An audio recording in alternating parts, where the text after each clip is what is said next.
When it comes to religion,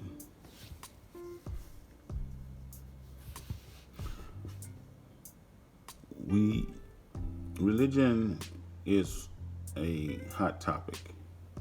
It is one of those topics that um, when you are dealing with it, when you're dealing with religion, especially as someone who is against it, I guess the best way I could say this is you have to be careful with people who do believe in it and you are having a discussion with them, because religion is very personal. It's as personal as your mother or father or brother or sister, child, or as personal as your own heart. So you gotta be careful. That being said, religion, all of it is fallacy. It's bullshit, all of it. Every religion. Why is it bullshit? Okay, I'm going to deal with the three main Western religions: Judaism, Christianity, and Islam. Okay, so dealing with Christianity. Christianity is such a convoluted. Whoever wrote this book wrote it in a hurry and didn't think through the conflicts that exist inside, or they did consider all of the conflicts and made sure that those conflicts existed.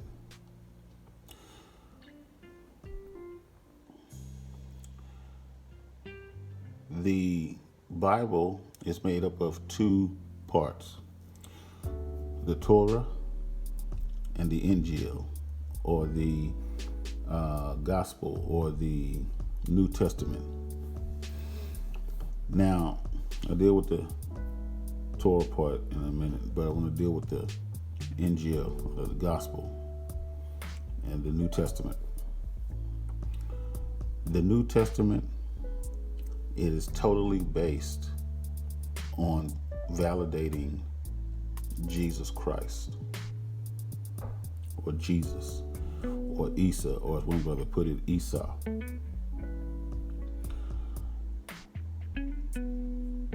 Jesus did not exist.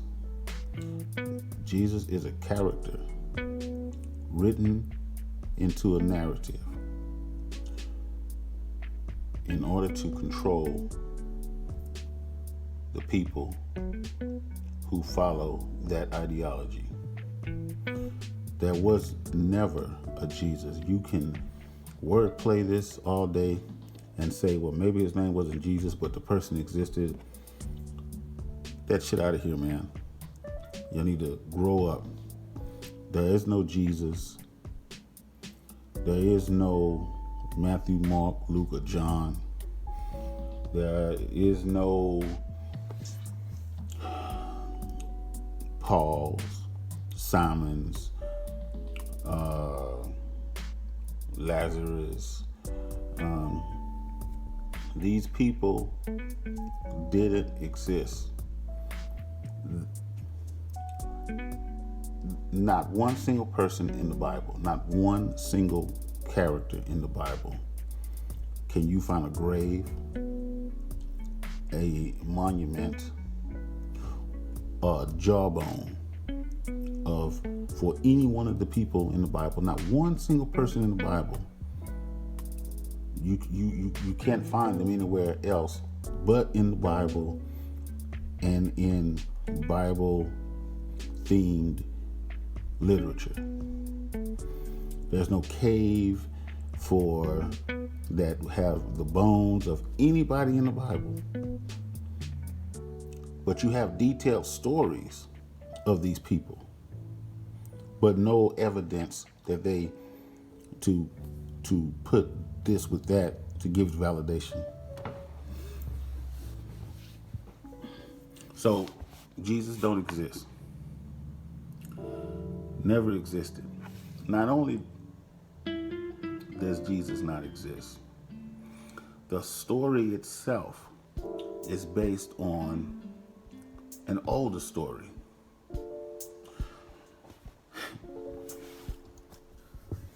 The story of Jesus is a story that has been told 10 different times in other cultures. The story of Jesus being the 10th time, the last time that this story has been told.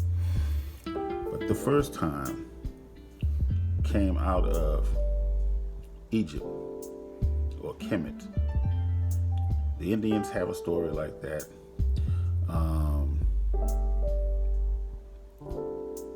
So many, you can look it up. So many other cultures have this same story with their names unique to that culture.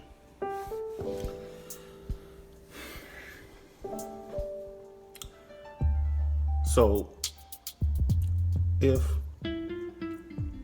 the story of Jesus is a fabrication,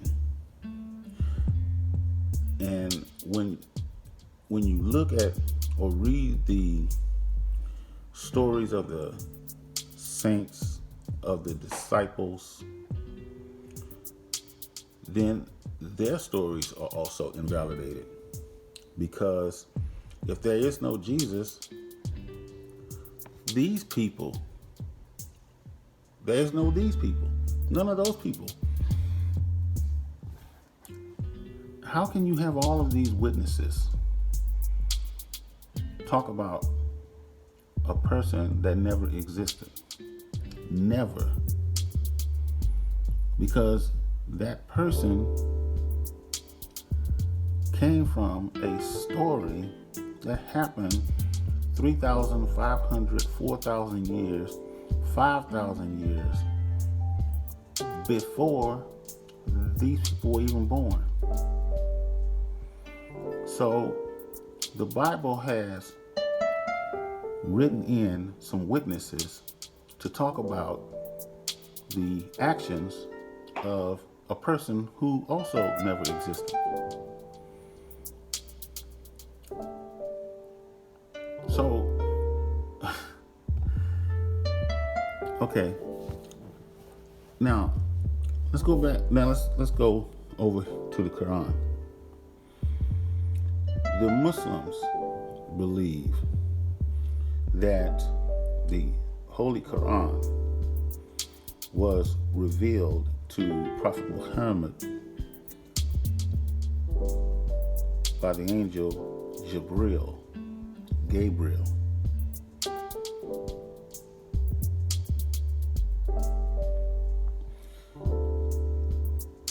I would almost go with that as being true if I needed to be a religious person. But the Quran mentions Jesus. Not once, twice, but a few times.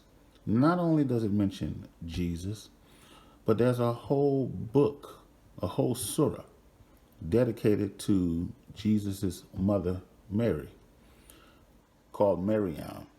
I think it's Surah 4, I think. Okay. So Jesus didn't exist. It's It's a plagiarized story from a older story. Now, the Quran is revealed to Muhammad by the angel Jibril. Now, why would the story of a character that doesn't exist be told to a man by an angel? Somebody's fucking lying. I'll tell you who in a minute. So, the Quran is invalid because the Bible is invalid because they both talk about a character that didn't exist, don't exist, never existed. A fabricated individual, fabricated mother, fabricated friends, fabricated narrative, the whole thing, all of it. It's just, it has no ground beneath it.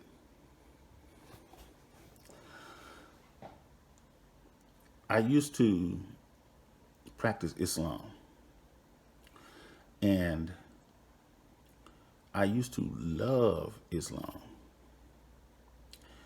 But when I started to reason all of these people, and I came to the conclusion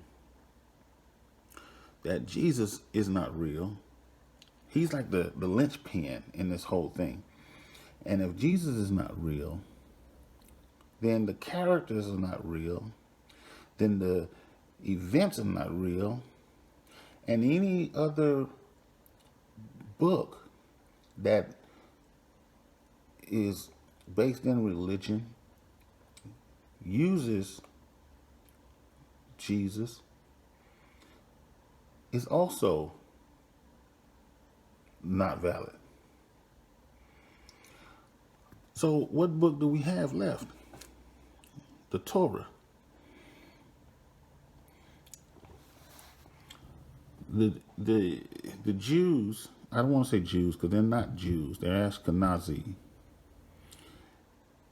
And they're Europeans who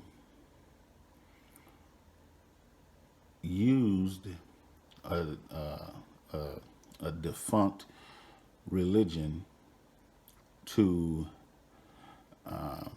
do what they have thus far done in the world.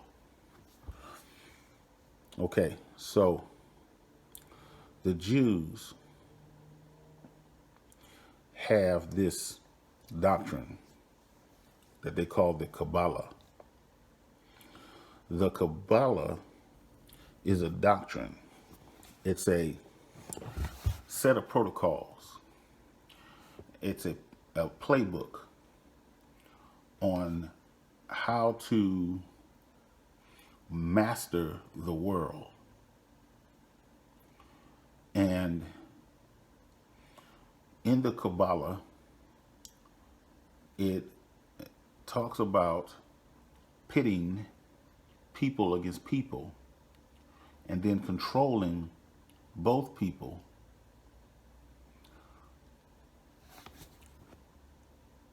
in their anger. We know that the Quran and the Bible are products of Jewish scholars. Jews wrote the Bible. When I say wrote the Bible, I mean, when I say Jews, I'm just saying Jews for, I'll say Ashkenazi. I don't want to give those motherfuckers credit for anything that they don't deserve. So the Ashkenazi wrote the Quran and gave credit to Muhammad via an angel, Jibril. But I'll get to it in a second. I already know what you're asking. And they compiled the Bible, rewriting stories from other cultures and other times, and compiled all that together at the Council of Nice to use to control that group of people who was following an ideology or not following an ideology, but was raging against Constantinople and his rule, or Constantine and his rule. The people were fighting the usurpers, the oppressors, and Constantine wanted to go in and kill them and beat them into submission, but his advisors suggested a softer route, and in the end, Constantine took that advice, had himself a dream that he was revealed something about Christianity, where there was a cross in the sky, and then he became a Christian, and the people stopped wanting to take him down. And so he used that to establish control. Was he an Ashkenazi? Was he a Jew? As the story goes, they were Roman, Greek, definitely have Jewish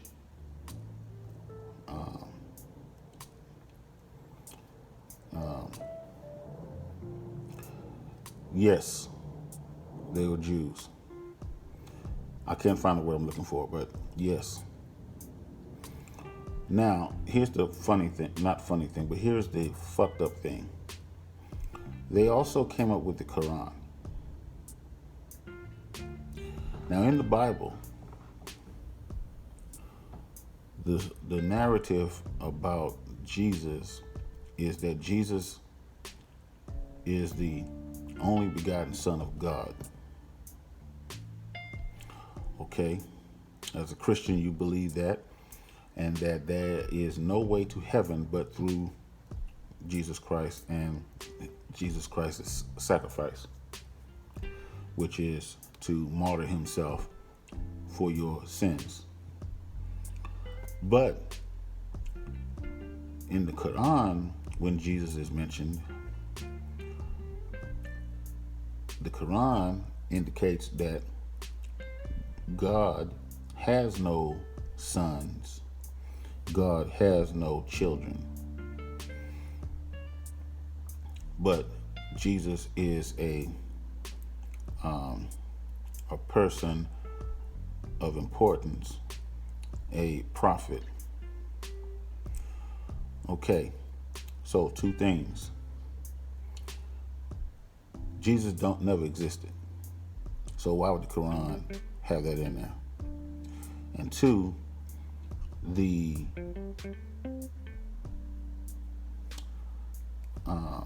rank of Jesus is no longer the Son of God, but a person of importance and worthy of respect. Well, to the Christians, it's the Son of God. So you put these two people in the same place at the same time, what's going to happen? They're going to have perpetual war. They're going to conflict at every turn of the way because of that fundamental difference. And you give them enough room, they will develop and evolve their differences to justify the violence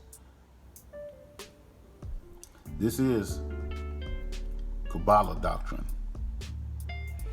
protocols to create this environment so that these people can war against each other, so that in the background they can come in, the Ashkenazi can come in and reap the benefits between from these two warring factions.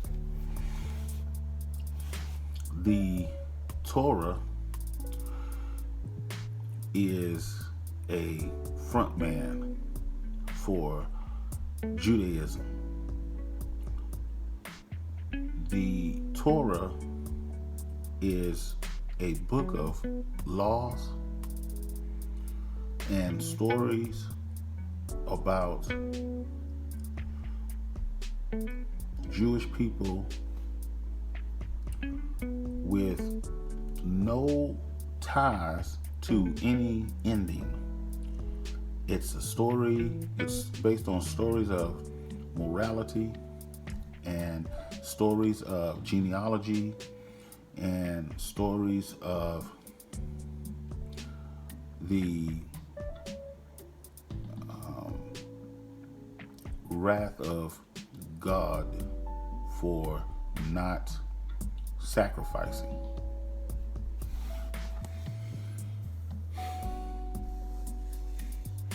But the Ashkenazi, a part of this people, use that doctrine, the Torah, but the vast majority uses the esoteric doctrine, the Kabbalah.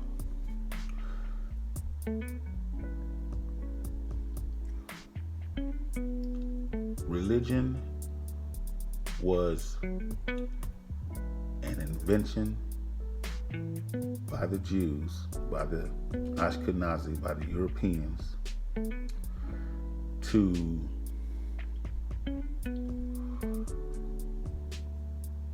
take control of the world by exploiting people's ignorance and their need to know why they are here, where they came from. Question was asked, do I believe in God? No. If I don't believe in God, then answer how we got here. Not through procreation, but how did we get here? My response is, I don't know how we got here. Not for certain. I can only speculate. But I'm not speculating. I'm, in fact, against speculation, which is why I'm making this video. That is the reason why we are in this problem. Because we can't answer the question on why we're here, how we got here, who made us, what made us. And so over here, we have all of this speculative ideologies, and they plug it into these people's desire to want to know, and they make it fit. And so the people accept that, embrace it. They embrace this brand or that brand or this brand. So there is no answer to how we got here. Not a truthful answer. But in the absence of knowing or not knowing, we can't be so irresponsible to say God made us. Who is God? We made that. We created that. People, human beings. I shouldn't say people or human beings. God was manufactured. to fit a need or to answer a question why we are here. So religion is invalid. Judaism, invalid. Christianity, invalid. All of the iconography, invalid. Islam, invalid. Muhammad, invalid. Now, what is valid? Probably because there is history documented outside of the Quran of the different events discussed in the Quran regarding with Muhammad. So there is some legitimate history there. But no other person in any religious doctrine can be found anywhere except in the book that they were created.